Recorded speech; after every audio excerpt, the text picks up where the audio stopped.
ये अष्टमो अध्याय है।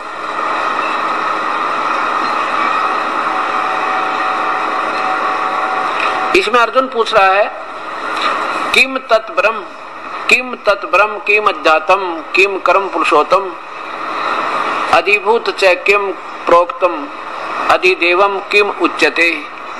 क्या बताता है, हे पुरुषोत्तम वह ब्रह्म क्या है, तत्ब्रह्म किम कौन है, फिर वो भगवान जिसका भक्ति करने से पीछा छूटा जन्म और मृत्यु है। अब इसके तीसरे श्लोक में मंत्र में उत्तर दिया है भगवान ने। देखो परम अक्षर ब्रह्म है वो, परम अक्षर ब्रह्म वो तो पूर्ण परमात्मा, तीसरे नंबर का भगवान वो तो परम अक्षर ब्रह्म है।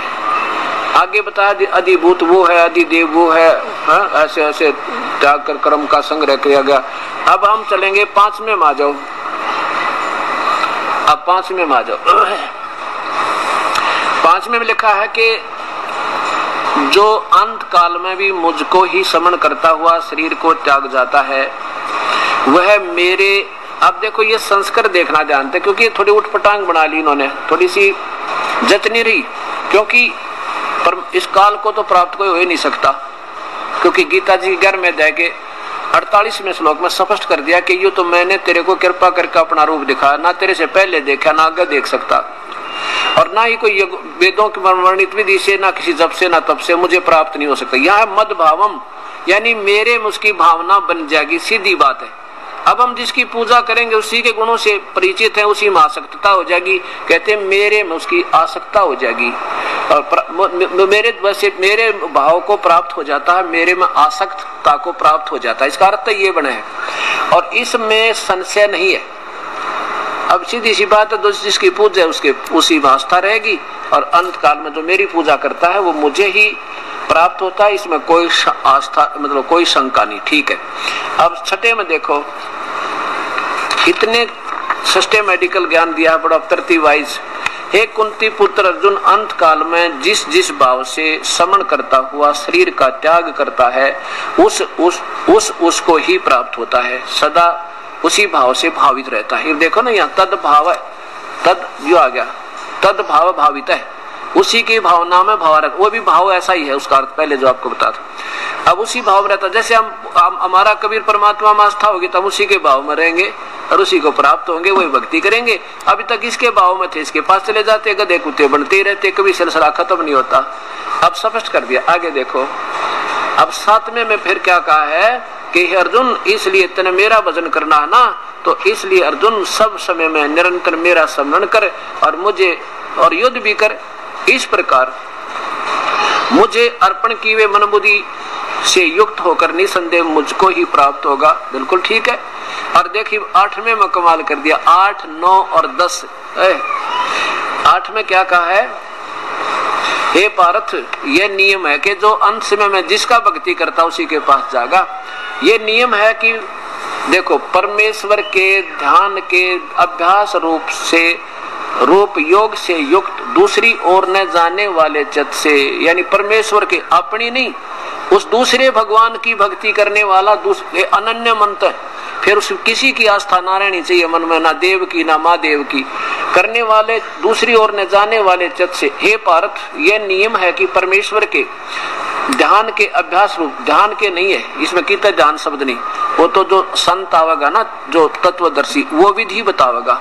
उस विधि के आधार पर जो भक्ति से योग युक्त हो गया, उसमें अभ्यस्त हो गया, दूसरी ओर न जाने वाले चित्त से निरंतर चिंतन करता हुआ, ओए होए परम प्रकाश रूप वो परमात्मा तेजो में शरीर वाला है, शरीर है उसका, परम प्रकाश रूप दिव्य यानी अनोखे वो अद्भुत भगवान जो कभी किसी ने नहीं मिला, उस परमेश्वर पुरुषोत्तम पुरुष को ही यानी परमेश्वर को ही प्राप्त होता है। 7वें में 8वें बता रहे हैं, 8वें के में कि जो ये नियम है कि जो उस परमात्मा की भक्ति करता हुआ उस तत्वदर्शी संत से नाम लेकर तो उस दौर वो भी अनन्य मन तक करे, फिर और देवी देवता के चक्कर में ना पड़े, तो भाई फिर उसी परमात्मा को प्राप्त होता है। अब 9वें में देखो, अभी जो ये काफी समय हो गया हमारे सत्संग सुनते हैं ना, जो पढ़े लिखे शिक्षित बहन बेटी भाई हैं, अब समझेंगे इसको। देखना 9वां है संस्कार, देखो कवियम, ये वैसे कबीर परमेश्वर की तरफ संकेत है। लेकिन हमने इसको नहीं पहले कहा क्योंकि यूं सोचेंगे तो तुक्के मारे तो कबीर लिख रहा, क्या कबीर थोड़ा है। अब जैसे ये यजुर्वेद है और यजुर्वेद का कई जगह ऐसा लिखा है कि यजु मतलब सह यजु, अगर उसको इन्होंने लिख दिया ना और फिर यजुम माने उस यजुर्वेद को जो जानता है, तो यजुम लिख दिया तो भी यजुर्वेद की तरफ संकेत है। यहाँ लिखा कवियम, वो कवियम माने वो कबीर परमेश्वर को पुराणम अनुशासितराम अणो अणि यासम, नीचे देखो संस्कार देखो बहुत अच्छी की है इन्होंने। अब यहाँ लिखते हैं ना, जो यहाँ कवियम की जगह लिखा था जो कबीर अनादि सबके नियंता, इन्होंने सर्वज्ञ लिख दिया कविम का। और सूक्ष्म से भी अति सूक्ष्म सबके धारण पोषण करने वाले वो तीसरे नंबर के भगवान।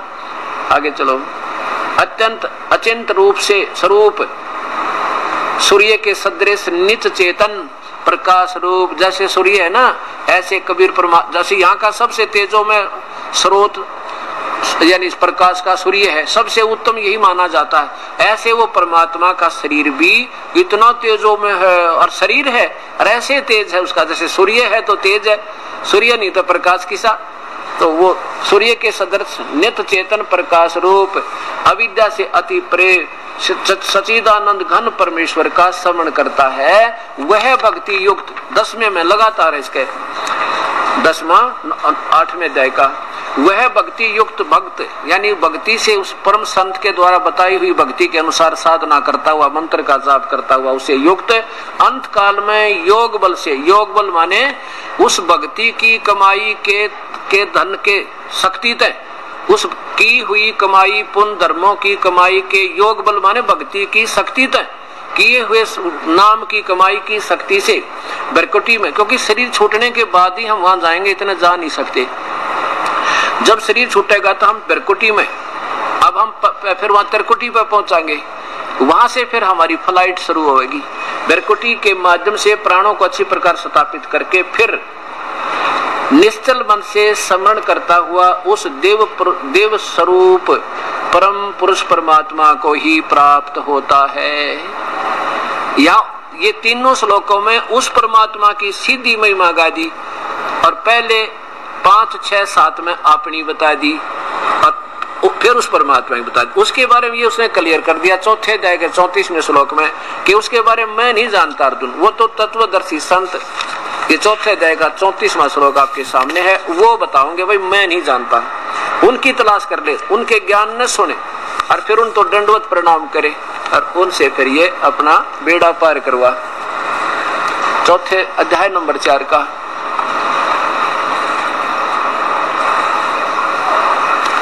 और श्लोक नंबर 34 देखिएगा। फिर क्या कहता है गीता बोलने वाला भगवान कि उस ज्ञान को तू तत्वदर्शी ज्ञानियों के पास जाकर समझ, उनको भली भांति दंडवत प्रणाम करने से, उनकी सेवा करने से और कपट छोड़कर सरलता पूर्वक प्रसन्न करने से परमात्म तत्व को भली भांति जानने वाले ज्ञानी महात्मा तुझे उस तत्व ज्ञान का उपदेश करेंगे, उनके पास जा। अब ये बता दिया कि मेरी भक्ति तो अपनी बता ही रहा, ओम नाम का जाप, दूसरा अक्षर नहीं, और अंतिम श्वास तक करना, और उसकी भी ऐसे ही है, उस परमात्मा की भक्ति भी वो संत बताओगा, वो भी अंतिम श्वास तक उसी अभ्यास योग से युक्त, जैसे वो संत बताओ वैसे।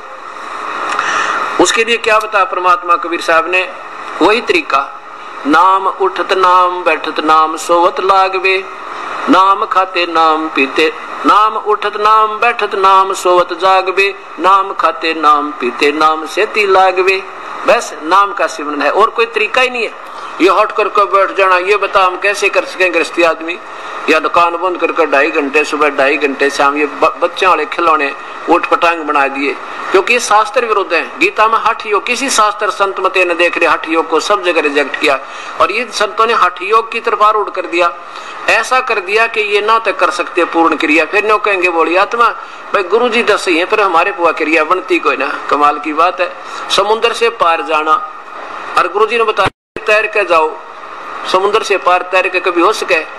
कोई 100 फुट जा, कोई 200 फुट चला जा, कोई 1000 फुट चला जाएगा, फिर वापस आना पड़े। भाई गुरु जी ने तरीका तो सही बता रखा, पर भाई हमारी हिम्मत कोई नहीं, फिर वो तरीका ही गलत बता रखा तुम्हारे को। आपने बैठना था जहाज में, और करा दिए वो हठ योग। तो उस जहाज में बैठने के लिए कमाई चाहिए, पैसे। तो अब नाम की कमाई करा कर आपको राम नाम के उस परमात्मा वाले जहाज में बैठाएंगे।